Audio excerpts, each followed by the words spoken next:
Thank you, Kim. Those of you who know me well shudder in terror when they see me go to a microphone with a piece of paper in my hand. They all look at their watches and say, oh my, but I told Kim I would do this as quickly as I could. When Kim asked me to reflect on the last 25 years and to answer the question and to introduce Alex, I knew she had done so because of my extraordinary good taste in all things of urban design and architecture. And I modestly thanked her and wanted to affirm that reason for inviting me to do this. And she said, no, I'm asking you because you're old. That was the truth, and the truth hurt. And then she said, no, what I really want you to do is answer the question of why the Lyndhurst Foundation 25 plus years ago placed such an important role or an important emphasis on urban design and urban planning as it invested in the renaissance of Chattanooga. I thought about it for a second, and that's a very important and very fun question, and it's a question that does not get asked or answered very often. And I think if you ask that question today, the answers would be the same as they were 25 years ago, which is to me underlines how important the questions are. I think that there are two real reasons why urban design and urban planning are important everywhere, but particularly in a place like Chattanooga. I suspect that so many of you who are professional planners and thinkers and architects and engineers and designers, these things are probably drilled into your brain and into your memory and into your DNA. They were not drilled into mine, and these are things that I've had the privilege of learning over 25 years. As I said, I think there are really two important reasons. One of them is very self-evident, and the other, to me, took a lot more reflection and a lot of experience over 25 years to really see the importance of what's going on here. The self-evident answer is that good urban design and good planning are perhaps the most important tools in the toolbox for a city to define itself, for a city to identify itself as unique in the world, and in modern parlance, for a city to establish its brand. That's what you can do with good urban design and urban planning. Stop and think about it just for a minute, as I'm sure everyone in this room has. You don't travel to New Orleans or Charleston or Savannah or San Francisco or Chicago or Seattle to drive down its major urban migratory corridors. That's not why you go there. You go there because all of those cities have wonderful senses of place. You go there to see what makes them them. And that is great architecture, great urban design, great urban planning, and a great sense of history. That's what you do when you commit yourself to doing these things well, often, and correctly. Remarkably and wonderfully, our city over the last 25 years has made some extraordinary urban design decisions, and at the time we probably did not know that's what we were doing.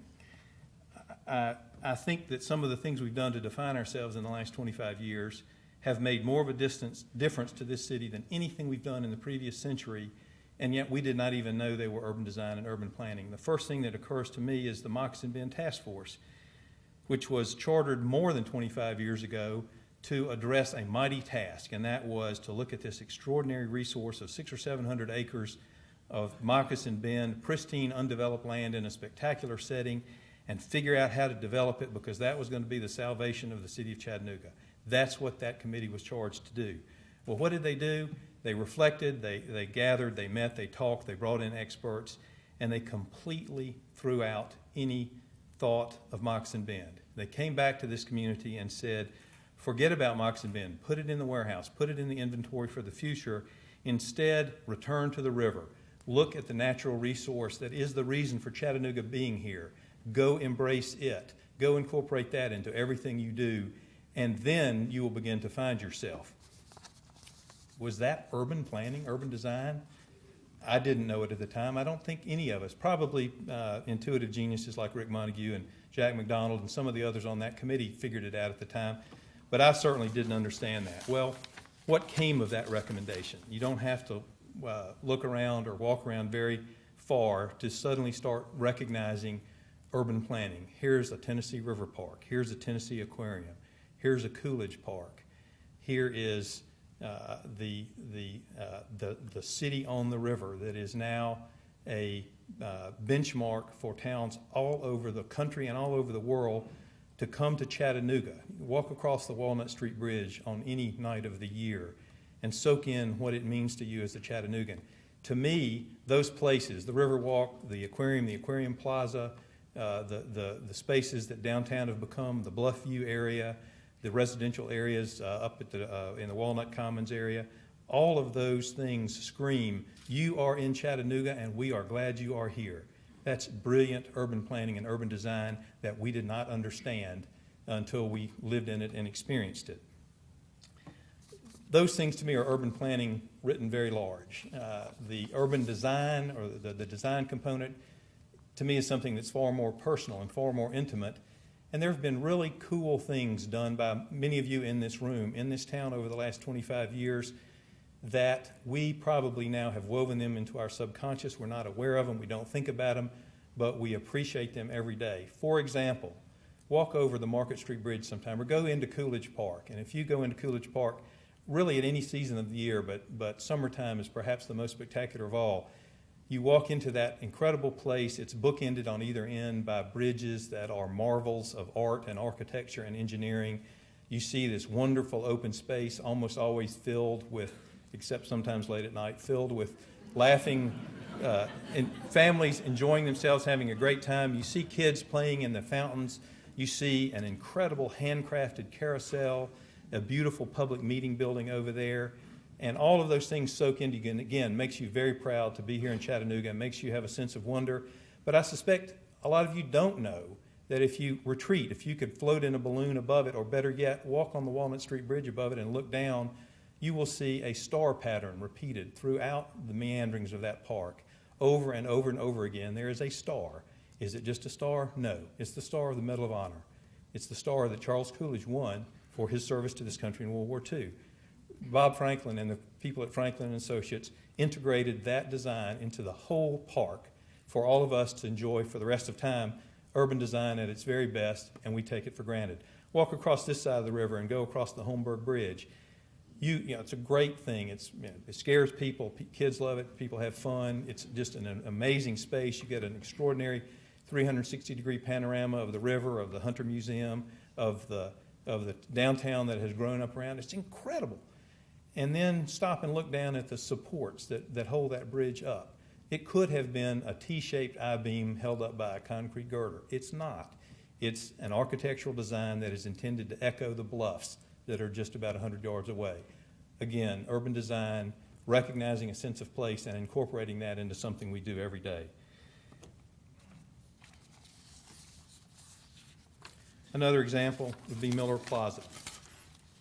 Way back in the 70s, Miller Park was built, and Miller Park was seen as an extraordinary downtown oasis. There were big, beautiful trees and wonderful landscape planting and flowers that came out in the spring and a beautiful waterfall.